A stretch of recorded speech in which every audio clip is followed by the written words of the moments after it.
Good afternoon. Welcome to Africa's Vision Network. Africa's Vision Network features programs that are related to Africa's cultural awareness, education, economic empowerment, religion, spirituality, and other issues relating to the African world. I'm Omar Ashaka, your guest host. The title of our program is Kappa Alpha Psi Fraternity Incorporated, Preparing Our Youth to Excel. With us to discuss these programs are members of the Alexandria Fairfax Alumni Chapter of Kappa Alpha Psi Fraternity. First, we have Mr. Warren Green. Welcome, Warren. Thank you. And we have Mr. Travis Rogers. Thank you. Welcome, Travis. And then we have Mr. Marcel Anderson. Thank you. Welcome. And then Mr. Marco Jacobs. Thank you. Welcome. And Mr. Marlon Ridley. Thank you. Thank you, gentlemen. We're going to go back around. I'm going to start with Warren to kind of tell us a little bit about your background. Sure. I was born and raised in Washington, D.C., Theodore Roosevelt High School. I played basketball there. I went away to Scottsbluff, which was certainly a culture shock for me to go from D.C. To where I was one of the minority in going into Scottsbluff, Nebraska. I later transferred to George Mason University, where I finished up my collegiate studies and master's in communication. Okay. Travis? Originally, I'm from Cordell, Georgia, a very small town, just about 2 hours south of Atlanta. From there, I started college at Morris Brown College in Atlanta. Near the end of, I guess, my time in college, I entered the military, initially as an enlisted member, and then I became an officer. Retired from the military in 2010, and from there, now working for the Department of Defense. Okay, great. Marcel? Yes, I'm from a little town outside of Miami, Florida called Carver Ranches, Florida. From Carver Ranches, I came up here with my twin brother to attend a small Division III college called Bridgewater College, where we played football for 4 years. And then from there, got my bachelor's in history and political science, and then went on to pursue my master's at James Madison University in adult education, human resource development. And from, upon achieving my master's and completing my graduate studies, moved to the DC area to work and give back. Okay. Marco? I'm originally from Jackson, Mississippi, where I attended Jackson State University. I received my bachelor's in computer science. Shortly after, I moved to Washington, D.C. to start my career as a software engineer. Okay. And Marlon? I'm originally from Nashville, Tennessee. Graduated from the University of Memphis. Got my bachelor's and my master's there in physics. I've kind of moved around, went to Huntsville to work for a little while, then I moved to D.C. back in 2010. After that, I've just been supporting the Department of Defense and different agencies, and I'm pretty new to the area. Okay. Well, our audience is really in for a treat today because we have a lot of really interesting young men here. Marlon, let me go back to you. Can you quickly tell us who inspired you? Who was your mentor to get you from where you started to where you are right now? That's an interesting question because, I would say I grew up in Nashville, so I would say actually my barber, and that was the male figure in my life. I saw him every 2 weeks or so, and one of the interesting things about him was he would have me work in the shop, and he would take me home, and he would kind of share, little gold nuggets of wisdom about growing up, especially in our neighborhood. So he was a big influence in terms of not really having to, but he would really, take in the young men and mentor and coach them. Okay. What was his name? His name was Mr. Brooks. Mr. Brooks? Yeah, Mr. Brooks. And how old were you at the time? I started going to Mr. Brooks when I was 5 years old, and his barbershop, him and his friend owned the barbershop. It was across the street from Winfrey barbershop. I used to go to Oprah Winfrey's dad used to cut my hair when I was younger. But I started wanting a better haircut, I went across the street. Okay, real quick though, Yeah. those nuggets of wisdom that you got, were you getting that at age 5? from Mr. Brooks? Oh yeah, just simple things like listen to your mother. You don't coming from a man, or I want you to kind of stick around, clean up the shop. Okay. Things like just being accountable. Can you be here Saturday? I want to see you at 10 o'clock and things like that. So he kind of was being the male figure around. Okay, well, that's great to hear. I'm gonna jump around. I'm not gonna act like you guys are online pledging. Mhm. So, Yeah. Travis, See, we don't do. who inspired you, or what inspired you to be who you are today, coming from Georgia? Well, growing up in a small town, we had a very close-knit community. Although it was, I guess, my early youth, it wasn't as segregated as it had been by the time I entered probably middle school. But I had a lot of influences, mostly from the church. My mother and father heavily influenced me. But because of my family dynamics, I had a lot of uncles. I had a lot of role models in my life from both my parents. So Mr. A.J. Rivers, who was kind of the first city councilman, African American councilman, and still to this day has served like 40 years in our hometown. And so those type of individuals kind of guided me early on, and kind of inspired me to want to give back. Okay. Marco, who inspired you to be who you are today? Well, my background is very similar to Travis. I have a very large family, a lot of role models, a lot of inspiration there. Also, when I was younger, I also attended Kappa camp at Piney Woods. It's a guide right program similar to Camp Kappa, what we have here. They guide young men, teaching them things out in the wild, all types of stuff like that. Also, I was part of Kappa League in high school as well. Had a lot of mentors that were Kappa. They taught us about community service, how just etiquette, how to be a young man, growing into a young man, going to college, all types of things. Okay. So it was no doubt in your mind then, with your guidance, that you had to give back and do what you're doing now. Absolutely. Okay. All right, Warren. Sure. Who inspired you? Who was your mentor? You know, it's interesting. I listened to everyone else, and they talked about their mentors. But I think when I go back and I think about it, my uncle inspired me a lot. He was a sports figure. He worked hard. Never went to college, but he was honest, and he refereed games. From what I heard, he was a great baseball player back in his day. But certainly some of my coaches along the way inspired me. I would later find out that many of them were Kappa men as well. But they inspired me to look and to read and to get into different sayings and just motivate you to try to be the best that you could always be and never give up or quit. Okay, great. All right, Marcel, who mentored you? Who was your inspiration?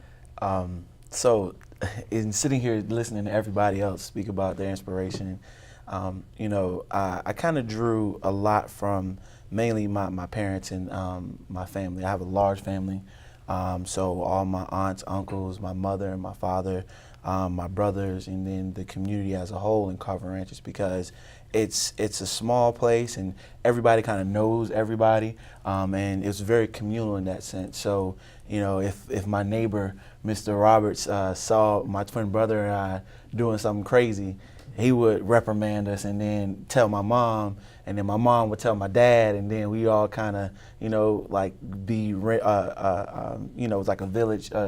It took a village to raise a child, sort of construct. But really, when I think about it in depth, it's really my parents, my mother and my father, because my mom was a school teacher for 37 years, and then my dad was an entrepreneur. He ran his own corner store and storefront. And so they along with my extended family, taught me the values of hard work and giving back. And my mom being a Delta, it only made sense for me to be dragged along with her to go to all these different things and functions to give back to the community at large. Well, I will add right quick though. When you say your mom was a Delta, I guess I would have thought maybe you'd gone Omega Psi Phi. Well, so you would think that, and my godfather, my Gotti Everett, he's an Omega man, and he was a figure that I really looked towards because my dad didn't go to college. So you know. But then my oldest brother became a Kappa, and then, you know, it just kind of made sense for me to follow in the footsteps of my oldest brother and you know, make the right choice. We all make bad decisions, but and so I can't really talk about my godfather, but Well, all we're respect him. I'm sorry, we're going to get into the Guide Right program real quick, but I do want to ask you too, though, Marcel, because you have a twin brother. And what I remember about twins, I know we had said in our school, usually you had a good twin and you had a challenging twin. I don't know if I should move on to the next question, but was that a challenge for you, having a twin and trying to stay on the right track? No, not really. If anything, it was a sense of accountability between my twin brother and I, because the way we grew up and how we grew up, it was really one of those things where you had people that there was enough less than positive influence in my neighborhood for us to make a decision really early that, you know, we wanted to be on a more positive track. And we had examples in my family who went the less positive route. So really it was a challenge for both of us to keep one another accountable and to do the right thing, so to speak. Okay. Later on, as we get into the Guide Right program, I do want to come back and ask you guys if you want to say anything about your mother. I mean, one of the guests we had on the show one time was Marion Barry, and the former mayor of Washington, D.C. And people can say a lot about Marion Barry, but one of the things I was really impressed with him about, when I asked him about his mother, he lit up like a Christmas tree. And the reason I'm mentioning that too, because that's going to be tied into one of the questions that I have about your Guide Right program when it comes to the young males, in terms of what do you teach them in terms of how to respect their mother. But anyone can jump in, but tell us a little bit about the history of your Guide Right program. Well, I guess I'll kind of answer that as being a chairman of the Guide Right program. Guide Right's been around since 1922, kind of found its roots in the West Coast or the Western province of our fraternity. And so mainly the initial purpose of Guide Right was kind of developing young men for onward progression toward college. And so we still have that same goal in mind of all our Guide Right programs, specifically Kappa League, is to develop young men, generally underrepresented or minority men. So African American, Hispanic are our primary focus groups for our chapter. And we're looking at how can we develop them not only academically, but both, you know, from having a global mindset, but also have political awareness. Academic is kind of a given, but also their spiritual foundation. We're interested in the whole person or the whole man and how to develop them to be a positive influence in society. Okay. And Travis, how long has the organization been around? Well, the fraternity has been around since 1911. Okay. And the Guide Right program since 1922? Since 1922. Okay. And that's a very long time for an organization to be around. Marco, what would you attribute to the success of Guide Right being around for 22 years? Well, I would attribute that our founders and members of the fraternity were very smart men. They learned from their mistakes, and they wanted to see other members achieve, and they wanted that to spread to the community as well instead of outside of their fraternity. Okay. Now, when I looked up on the web about your program, it said too that Guide Right Service program, its purpose is to place the training experience and friendly interests of successful men at the disposal of youth needing inspiration and counsel regarding their choice of a life career. I guess what I wanted to ask you, the men that are involved, the successful men, are they only Kappas, or do you welcome any men? Well, in our programs, because we represent Kappa Alpha Psi, and in particular the Alexandria Fairfax chapter, any men or any man that's involved in our program is a member of our organization as a whole first, and they're a member of our chapter. You know, with today's society and all the liabilities that you have to really understand and know the person that you're working with. So when I look out and we start in our programs, I want to make sure that, one, I'm familiar with the background of the person that we have leading those programs, as well as the integrity that they bring to that position and to that program. So they are all members of our chapter. Okay. One of the other things that I read I was curious about, it talked about making the community aware of what the God Right program is all about. Can one of you talk about that, Warren? Sure. One of the things that we want to do is, as I look back on it, one of our founding or fundamental purposes is to inspire service in the public interest. And having said that, we want to make sure that we're going out and reaching the communities in which we service. And for us, being in Alexandria, Fairfax certainly is Fairfax County and in the outskirts. But oftentimes we're called to go to Prince George's County and assist with some name or some need that's there as well. So we kind of go wherever we're needed. And how are you contacted? I mean, how do you find out about these needs? Do you go looking for them, or the folks who are in need come to you? How does that work? Both ways. Primarily, people will call us and say, hey, we have an event that we're having. We'd like to have your organization represented at our event.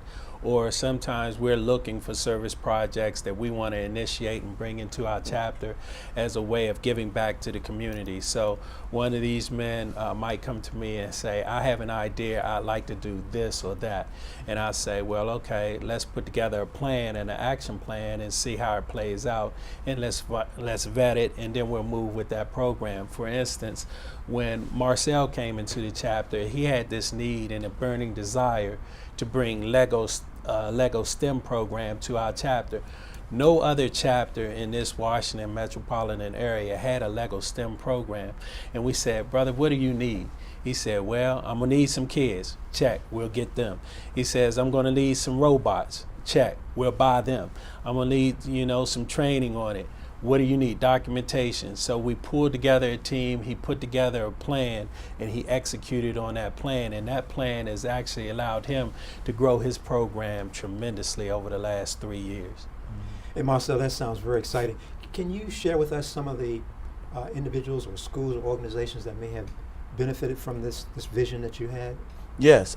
So what we do, myself and Marco, because Marco's one of the co-coaches for our Lego Robotics team, we compete in what they call the first Lego League, which is FLL. It's a worldwide Lego robotics competition.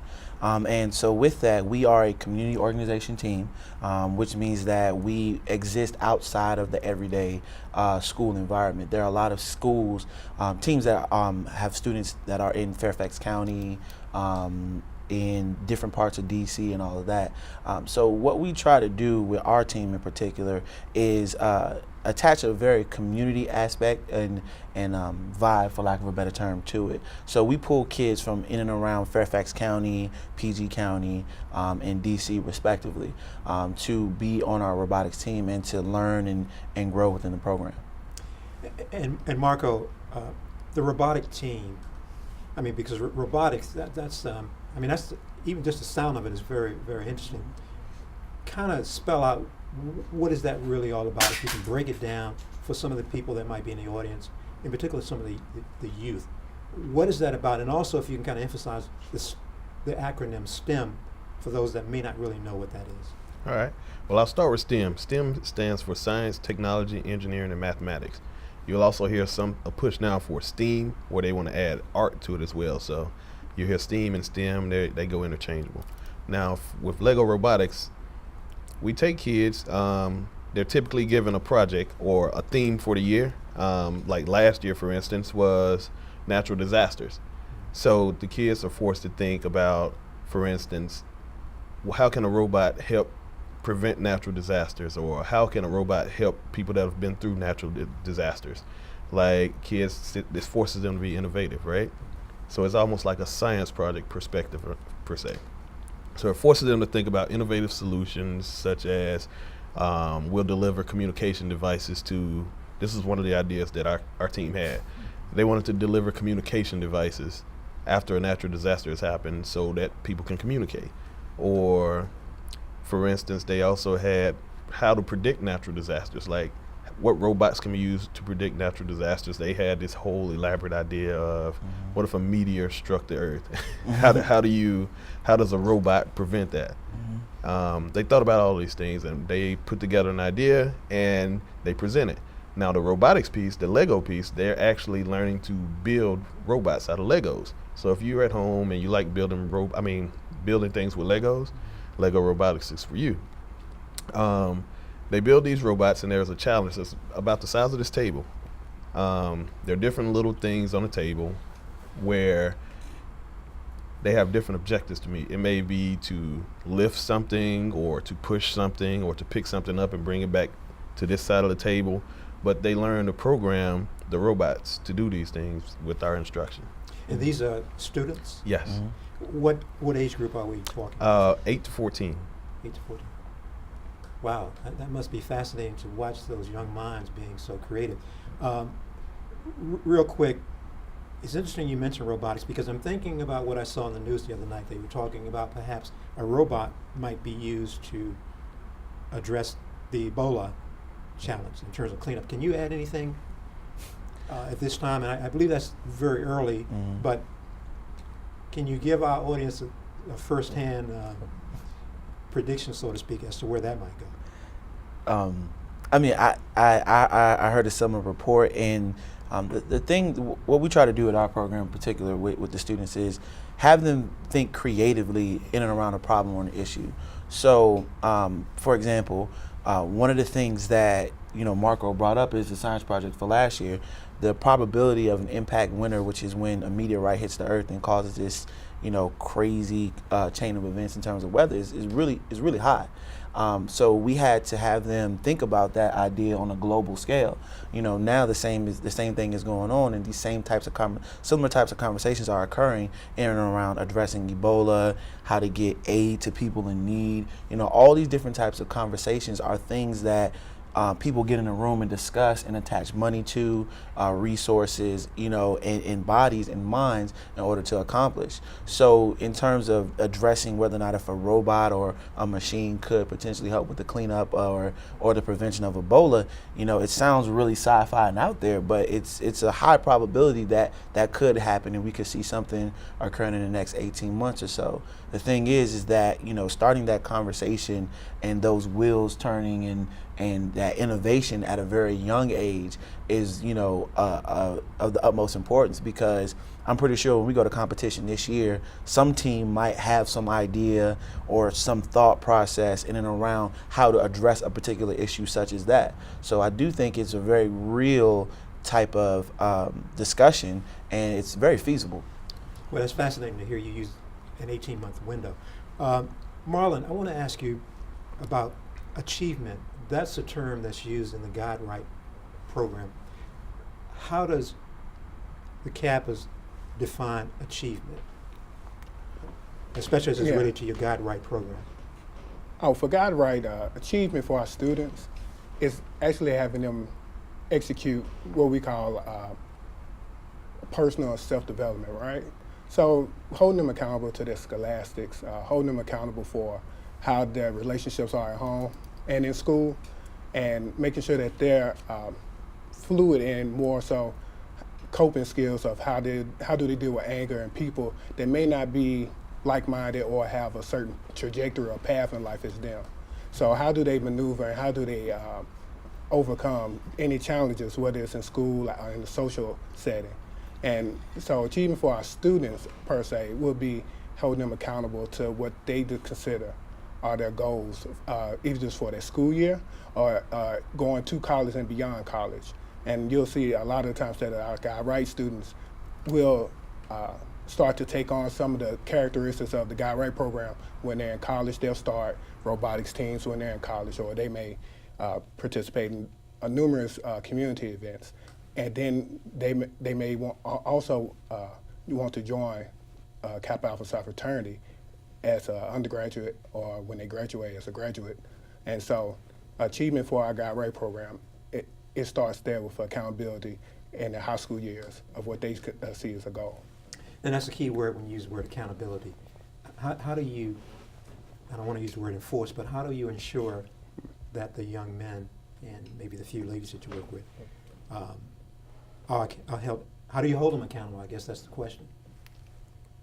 Well, that starts with a relationship with the student.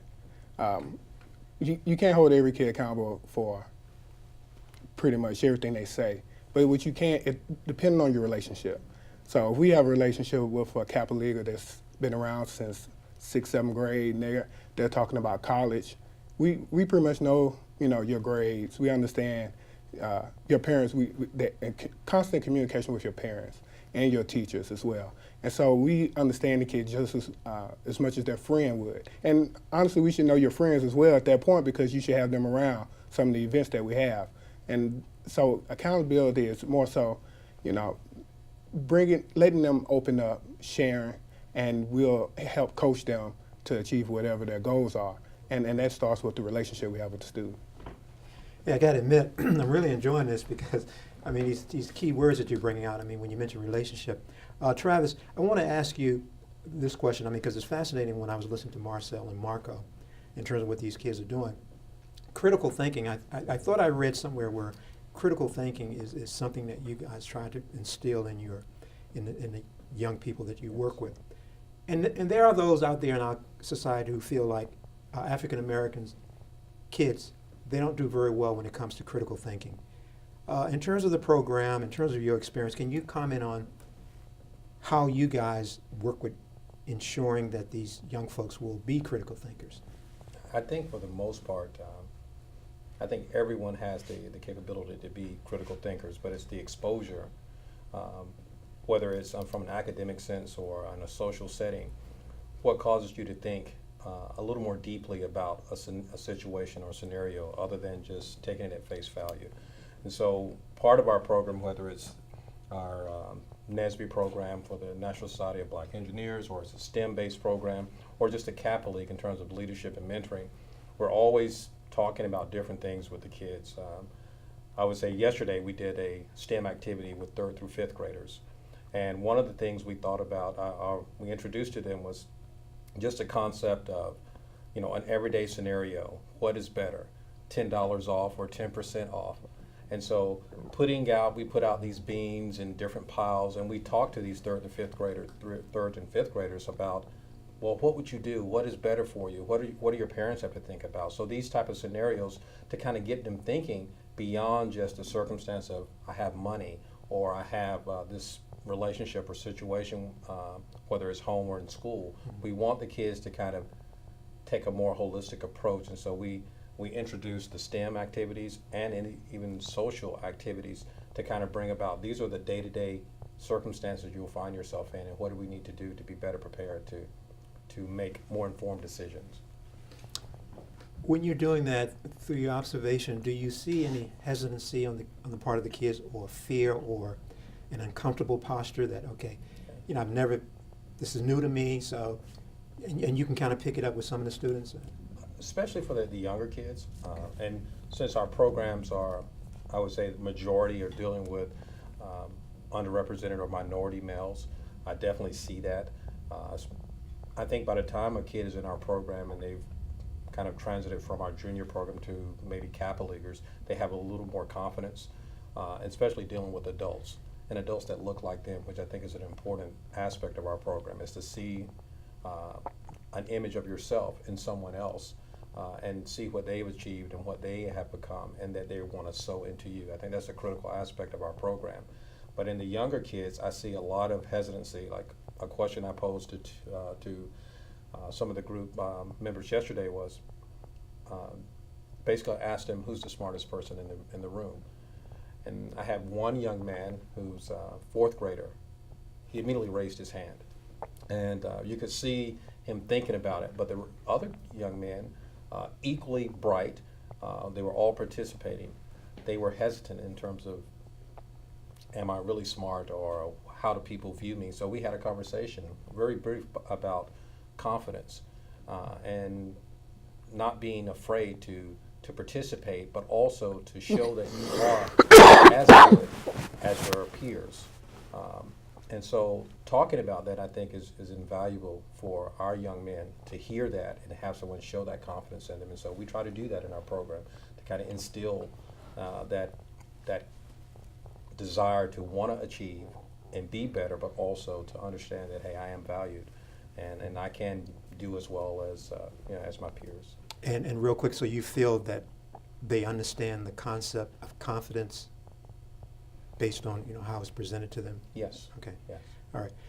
Warren, real quick, with the students that you work with, especially when you talk about, did you say third and fourth graders? For that particular Okay. program, yes.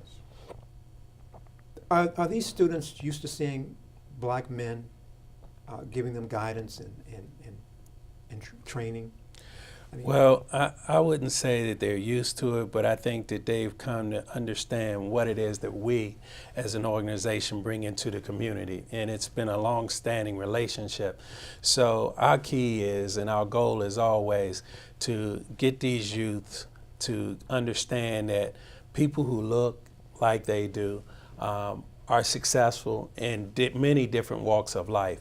And so we try to encourage them to let us help them in whatever endeavors that they have, show them different ways of doing different things.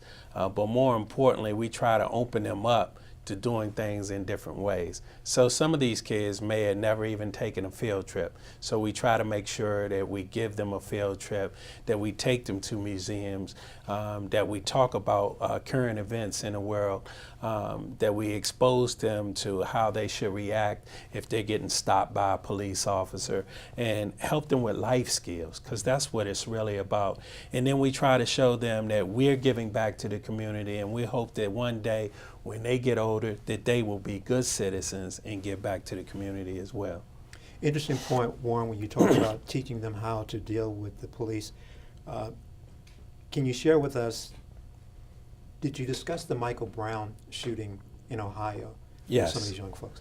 Absolutely. Can you share with us what that You know, experience was? we did two things. One, we participated in a rally that was led right down at the courthouse in Alexandria. And then as a follow-up to the Michael Brown shooting, we had one of our Kappa League meetings, and we talked about, what is acceptable? What is it that you should do when you're faced with a dilemma or in a situation where your life can be in danger? What do you do when you stop? And the thing that we try to stress to them is the most important thing to do, whether you're right, wrong, indifferent, is to be able to go home. That's the key. You want to go home at the end of the day. Even if you were in the wrong, you can still have a chance to go home after the legal system is played out. But if you make certain movements, if you put your life in jeopardy, you might not be able to go home. So we've had seminars and presentations on about what it is that you should do when confronted with a situation such as that. And either one of you guys can answer this. Psychologically, when you have the shootings like Michael Brown and some of the others, gentleman, young fella in New York and around the country, psychologically, what is your assessment as to the impact that that's having on some of the young African Americans, in particular your target group of high schoolers who are looking to go to college? I believe Michael Brown was on his way to college. Anyone can just kind of respond to that. Psychologically, are we talking about some serious challenges that presents to these young students? I would say yes. I think maybe even our first meeting of the year, September, not specifically the Michael Brown, we touched on different aspects, even the Ray Rice incident and domestic violence we talked about, but it was actually pretty, we were pretty open in terms of our dialogue, and hearing these high school kids, really from 8th grade to 12th grade, talk about how they feel about certain incidents. Do they feel targeted? Do they feel that they have the same rights, really have the same rights as the rest of society? Do they feel that, they're comfortable? And I think some of them is very mixed. It depends on their background. It depends on where they live currently. Depends on their family dynamics, single family home versus a two-parent household. And I can't say just because you have a two-parent household you feel more comfortable, because it's not. It depends on a lot of different factors. But I think holistically we could see the young men in our program, and I think they're definitely aware of how they're viewed. And I think the images on television are very powerful for them. And I think they are, even with us, I think sometimes hesitant to maybe share their true feelings, because it's not a comfortable dialogue, and and we try to make it comfortable. And I think in our September meeting, we were able to actually share some of this and hear how our young men felt about these situations, and they were really open. And I'm not sure that we actually give our young men that opportunity enough time so they can share and dialogue and talk about it and get a perspective, whatever it may be, so that they can actually at least get their thoughts out there. I think that's a really critical aspect, and our program allows that. Now, will your program take an issue like that on a national level, or is it kind of like a local, regional? Well, it's national, because we have our Kappa League, our national chairman for Kappa League actually put out a statement, and we have Twitter and Facebook, and so he actually, our national chairperson for our guide right for Kappa Alpha Psi, put out an actual letter concerning the Michael Brown and Trayvon Martin and those incidents that are involving African American males, and so it's definitely a national interest, not just at a local or even what we could say a regional or provincial level for us. Real quick, for someone in our audience who might want to take a look at that, where would they go? Well, they can go to the National Guide Right homepage for Kappa Alpha Psi. I think it's you can just Google National Guide Right Kappa Alpha Psi, and it will be on the homepage. There should be a letter. I'm not sure if it's still posted there, but I know that our national chairman actually did send that out to all the Guide Right chairmen across the country, addressing that particular issue. It's really great to hear. Marco, in working with the youth, what impact do you think President Obama has had on these young people in terms of their vision, in terms of what they want to do, being the President of the United States? I think it inspires them. It shows them that they can be anything that they want to be, despite how people view them or their color, right? A lot of kids are very inspired. They look up to President Obama and the family life that he lives. Okay. And let me just say this, time is flying. I just got a cue. We only have about 5 more minutes. Marlon, I want to ask you this. I think you're a member of the National Association of Black Engineers? National Society of Black Engineers. Okay, National Yes. Society of Black Engineers. Yes. I was speaking off camera to you guys. I was concerned about an advertisement that I saw, and if I'm not mistaken, it's either Mobil or Exxon. But they were interviewing these young kids, and they were asking them, how do you change the world? And in essence, they're saying, well, become an engineer. My concern was, though, I did not see one black male in that advertisement. Can you comment on that? And hopefully, maybe you'll take a look and try to find this ad, and I can get you information and send it to you. Because I don't understand that. I've been part of the National Society of Black Engineers since 2000, and since I was a freshman in college.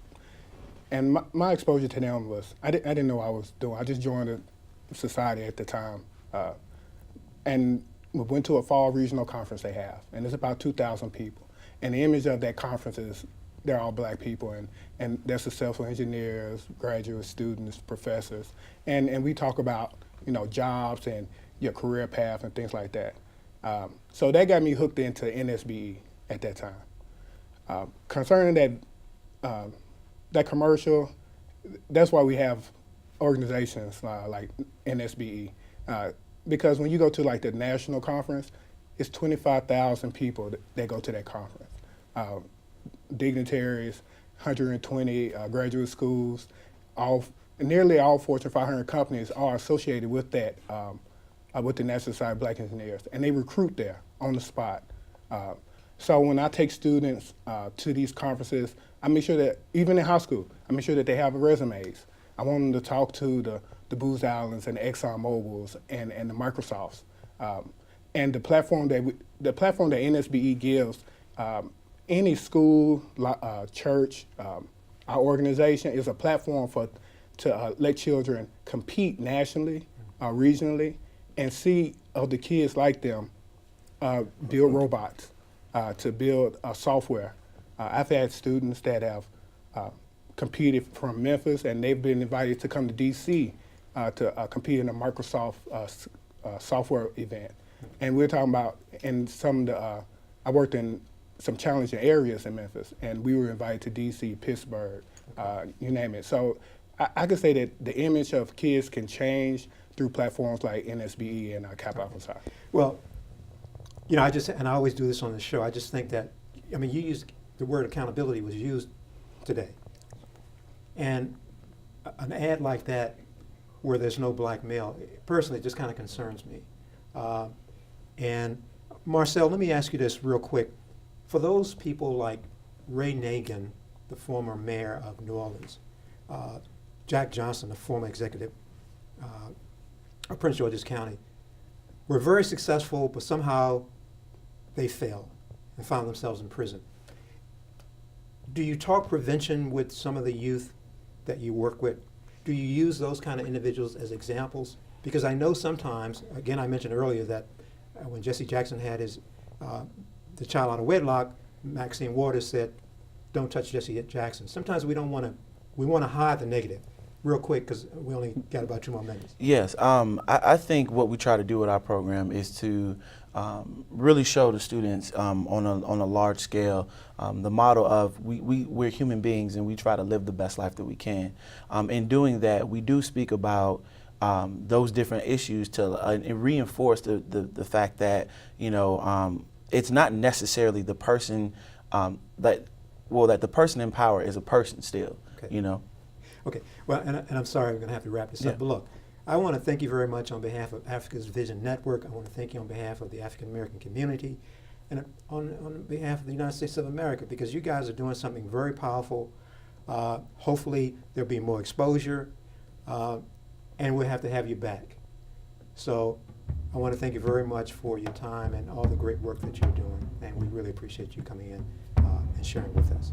Thanks for having me. Thank you. My pleasure.